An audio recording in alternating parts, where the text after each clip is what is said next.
Hey guys, welcome back to Airflow 101. This is episode 5, and in this episode, we will be talking about various components of Apache Airflow. In this video, I will give a very brief introduction of all the components, and later on in the series, we will dive deeper into the code base and see how these components internally interact with each other. There are four components in Apache Airflow: web server, scheduler, database, and executor.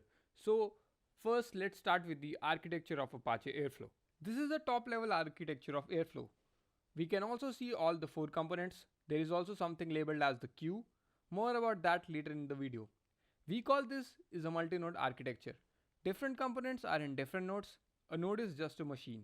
So we have web server and scheduler in same node, a database in a different node, and three nodes for worker processes of the executor.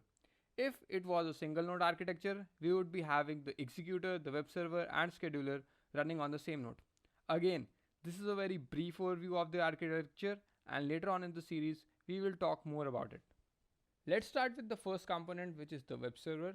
This is where web server sits in the architecture. It is a stateless Flash application that provides user with the interface to manage their jobs. Using the web server, the user can interact with Airflow's metadatabase, monitor and trigger their jobs, and do a bunch of different things. The user directly interacts with the web server, and the web server interacts with the database to fetch and update data. Let's with the command. It is Airflow web server,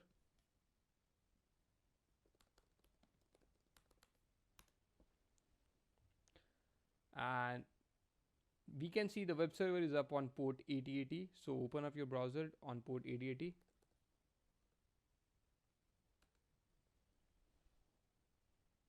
and this is our web server.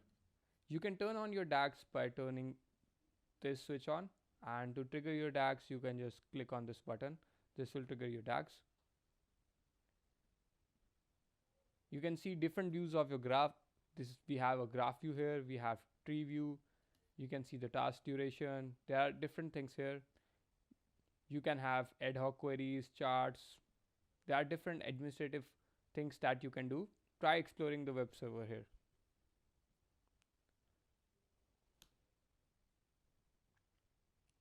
The second component is the scheduler. This is a multi-threaded Python process which stays in sync with the folder where you have stored your DAG files and periodically updates the states of the task in the database. It schedules the DAGs and triggers those tasks whose dependencies have been met. This is where scheduler sits in the architecture. It directly interacts with the database and updates the information on the DAGs and tasks. And for tasks whose dependency has been met, it sends those tasks to the queue to be executed by the executor. Scheduler. To start the scheduler, the command is airflow scheduler. And we can see here the scheduler is searching for the DAG files in the DAGs folder. And we can see now that error is gone. The scheduler is now running, and it will now check those tasks whose time dependency or task dependency has been satisfied and send those tasks to the queue, and then those tasks will be picked up by the executor and will be executed. We can see here it is saying that adding to the queue, and that's how the scheduler works. The next component that I would like to talk about is the database. Airflow uses a database to store details about various jobs. It also stores various variables, connections, etc. More about that later in the series. By default, it comes with SQLite as database, but you can use any database that is supported by SQL Alchemy. We recommend using Postgres as database because it has various advantages over MySQL, and we'll talk about that later in the series.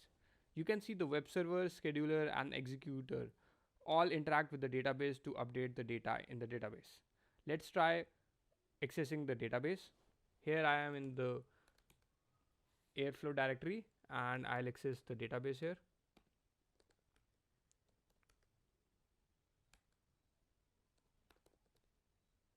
And these are the tables that are in the database. You can see we have DAG runs, jobs, we have variables, we have connections, and a lot more tables. And we'll talk about those as well in the upcoming videos.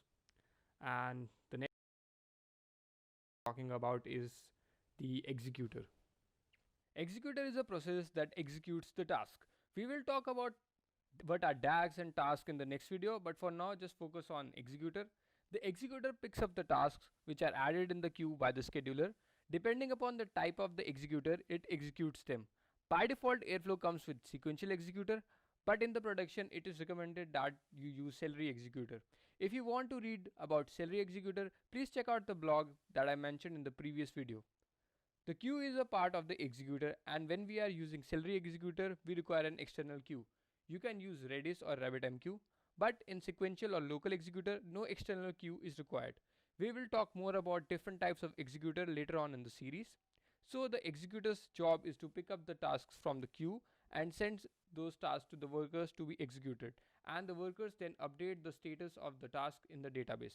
In episode 7, I will be talking about how tasks are executed and the status is updated, so make sure you watch it. That's all for now, guys. I'll see you guys in the next video.